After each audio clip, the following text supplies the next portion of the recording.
Hey Eagle fans, it's EaglefanKarl. This is going to be my reaction video to the win against the LA Rams on Sunday. I wanted to give it a little bit of time to sort of let the whole incident sink in and to sort of reflect back on it. I'm going to be talking about that in the second half of the video, but obviously huge win, but huge loss. We won the game, won the division. We're going to be in the playoffs, hosting at least one playoff game, but obviously at a great cost, losing our MVP candidate quarterback, Carson Wentz, for the rest of the season. So I'm going to be talking about that a little bit later. But let's go ahead and start off by talking a little bit about the game and some of my thoughts about the game. And I'm going to quickly go through the studs and duds that I had for the week. For duds, I did come up with 5 duds for this week because there were some problems in this game. Number 5 is going to be Doug Peterson. I think one of the things I talked about in my preview video was thinking that I really thought we needed to establish the running game in this game, which I don't think we really ever did fully the way I think we could have against the Rams defense. There were times where we were able to run effectively against them, and we really just sort of gave that up. I don't think we did that far enough. We relied too much on Carson Wentz, but I do think that the way the game ended up playing out, it ended up being, I think, there ended up being a lot more scoring than I thought, because I thought we'd be able to do a sort of a ball control and keep the score lower as a result, but we really never sort of got into that rhythm, and I blame Doug Peterson for that. My number 4 dud is going to be Vinny Curry. I think the defense in general was not playing as well as usual. You know, they gave up 35 points, which is, you know, more than they've given up in any game this season. Now, it was against the other top-rated offense in the league, but still, it was a lot of it had to do with some bad discipline on the defensive side of the ball, and Vinny Curry was one of those. He was over pursuing plays a lot, and the Rams were using that against us. My number 3 is going to be Nigel Bradham for some of the same reasons. Also, he missed some tackles that I think he really needs to make, and really just sort of, and of course the big one, or the big 2 actually, is he drops 2 what would have been interceptions, especially the one down by the goal line, which, you know, that's huge. If you intercept that ball, the game plays out completely differently. Once again, just sort of another missed opportunity on the defensive side of the ball. My number 2 dud is going to be, for a lot of the same reasons, as Malcolm Jenkins. You know, he really missed some tackles in this game, did not play well, got out of position on several times, and he's the leader of that defense. He needs to play a little bit more disciplined. Just, I don't think, really had a real strong game, and so he's going to be my number 2 dud. My number 1 dud, though, has got to be Corey Clement for just a brutal play on the punt block. You know, the TV broke it down perfectly, where they pointed out how he needs to take the inside rusher, not the outside rusher. And that play really could have turned the momentum of that game. It actually did a little bit. The Eagles were able to get it back, but that's a play that really should never happen, and it really could have caused a lot of problems, because when you're in a game like that and you're scoring points on your special teams, that many times can be the difference and can really tip the balance in one of those games. So once again, just a poor play in a bad time, especially after they had just driven the ball down and scored. It just really sort of gave them a lot of momentum, and for that, Corey Clement, he's got to make my duds list for that. But let's move on to some of the studs I had for this week. I do have more than 5, so I'll go ahead with a couple of honorable mentions. And my first honorable mention's got to go to Nelson Agholor. He probably would have actually made the studs list had it not been for the fact that, you know, that first play where the ball bounces off his hands and ends up getting intercepted. He really needs to catch that ball. The interception really isn't Carson's fault in that instance. That leads to the Rams' first score and really sort of puts us in a bind early on. He obviously made up for it throughout the rest of the game. He finished with 8 catches for 64 yards, and of course he has the real big play at the end of the game to make the catch on 3rd down, to extend that drive and basically allow us to run out the clock. And just sort of the way the game played out for Nelson, I think, was big. You know, he ended up with the horrible start but the fantastic finish, and as a result, he's going to go ahead and make my honorable mentions. The other wide receiver I think also needs to get an honorable mention is Alshon Jeffrey. He had another great game as well, finishing with 5 catches for 52 yards. And of course, he has the 1 touchdown catch, which I still don't know how he caught that ball and kept it from hitting the ground. It was just amazing. And that, of course, is the last pass that Carson throws for this season. But it was a huge catch by him. And so, you know, as a result, gets an honorable mention. The other person that's got to get an honorable mention is got to be Nick Foles. He came in a tough situation in an important game. And while he didn't play fantastic, he made a couple plays that were big for us. He did get us down in field goal range once. He managed to get us closer on when you have the turnover to get us to the other field goal. And then, of course, he makes the third down pass to Nelson Aguilar to extend that last drive to basically almost run out the clock entirely.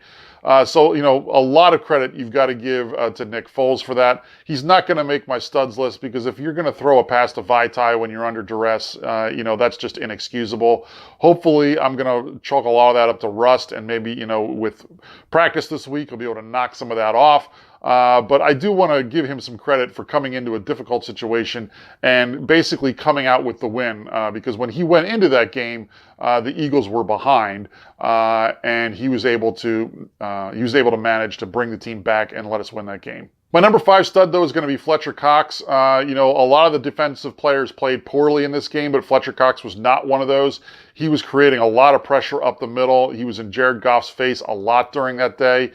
He came up with a lot of pressure on him. So, I've got to give Fletcher Cox a lot of credit. My number 4 stud is going to be Torrey Smith, who, we've been critical of him a lot this year, but he led the team in yardage in this game and really had a good game and came up with a lot of big catches. He didn't get in the end zone, but he certainly did have a lot in yardage. Specifically, he had 6 catches for 100 yards, so a lot of credit goes to Torrey Smith for having a great game. But my 3rd stud is going to be the guy in terms of receiving that I think really shone in this game, and that was Trey Burton, who really, in the absence of Zach Ertz, really stepped up his game, had a great game, got into the end zone twice, and also finished with 5 catches for 71 yards. So he really, I think, had a good, solid game, made 2 great catches for the touchdowns, and also made a big catch on the drive that set up the field goal from Foles. So, Trey Burton, I think, should get a lot of credit for the way this game played out, especially when you find out right before the game that Zach Ertz isn't going to be able to play because of the concussion. So a lot of credit goes to Trey Burton for coming up big in this game. My number 2 stud has got to be, though, and I usually don't give a player this high of a mark for one play, but this play was so important that you've got to do it, and that's Chris Long. Chris Long comes up with the huge play of the game to strip sack Jared Goff, get the fumble, which we then are able to turn into 3 points to take the lead. That was a huge play in the game.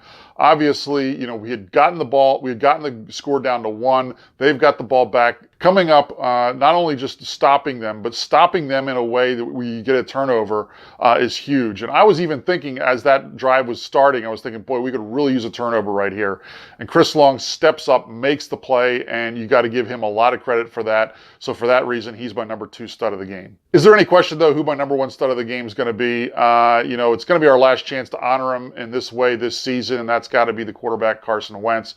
He comes up with a huge game for his final game of the season. He breaks the franchise record for touchdown passes in a season with 4 touchdown passes in this game, puts him at 33 for the year. And really just sort of had another great performance. Unfortunately, he has the one play where that's what he does. That's the kind of player he is, so he's going to be subject to injuries like this, and it's just sort of a sad situation for the way this ended up going down for him. But that's the kind of quarterback he is, so that's unfortunately the risk that you have with someone like him, that he's going to get injured in that way. And it was just a bad situation and came at a horrible time, obviously. And I went back and watched the few plays after that, and after that you could tell that he was in pain. He was not moving well at all.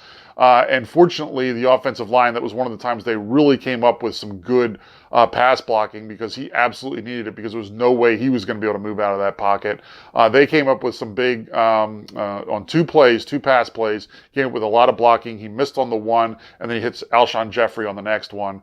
But you could just tell if you watch on the replay, knowing what happened, that he was just not the same player. You could even see it on his face in some of the huddles. That he clearly, it looked like he was in pain. It's unfortunate it had to end this way, but I am glad he was able to get that final touchdown pass to break the franchise record and set a new one. I have a I really think he's probably going to end up breaking his own record in the future. But already, this guy has had an outstanding season. It's unfortunate that we don't really get to see where this potentially could have ended up going. But hats off for another great game to Carson Wentz. He's our MVP candidate, and he's probably not going to get the MVP because he's not going to end up playing the last 3 weeks of the season. But based on the first 13 weeks, he certainly could be voted. And if you were having the vote now, I'm certain that he would be the MVP of the league. But since we are talking a little bit about Carson, let's talk a little bit now about, where we go from here. And, when I did my prediction video, I was talking about, making the prediction in my head and heart versus my psyche. This is why I think my psyche was thinking this way. Not that I was having premonitions that this was going to happen, but I guess as an Eagles fan, I just get so guarded and waiting for the bad thing to happen that, when this happened, I was like, of course, this is what's going to happen. We're having a great season. We're having a memorable season. We're having a season where clearly we would have gone into the playoffs as the favorite to go to the Super Bowl from the NFC. So it's just, that's what I sort of end up guarding myself against getting my hopes up. And I think that was what was happening after that Seahawks game. And then, of course, when the injury happens, I go into the, of course, we're Philadelphia Eagles fans. This is what we should expect. So it's really just sort of a shame that this is the way it has to end. They talk about the 5 stages of grief, and, I'm probably now on stage 3. Stage 1 is denial, and that's certainly what I was in up until, Doug Peterson came out and gave the diagnosis and the prognosis for Carson Wentz at his day after press conference. There was still hope that maybe it wasn't a tear and it was only a sprain or strain, and he was going to be able to maybe come back for the playoffs or something. So I was in denial. Once I heard that, though, I quickly went into anger. I was just so upset that this is the way it's got to go. I was absolutely frustrated beyond belief that this is the way it has to go. They say step 3 is bargaining, which is sort of the, what if only kind of things you start thinking to yourself. And that's sort of where I am. I'm sort of in that, what if he would have stayed healthy? If only, he wouldn't have run out of the pocket on that one play. If he would have been able to find some sort of a receiver that he could have thrown the ball to, all these things that start going through your head. And that's sort of where I am right now.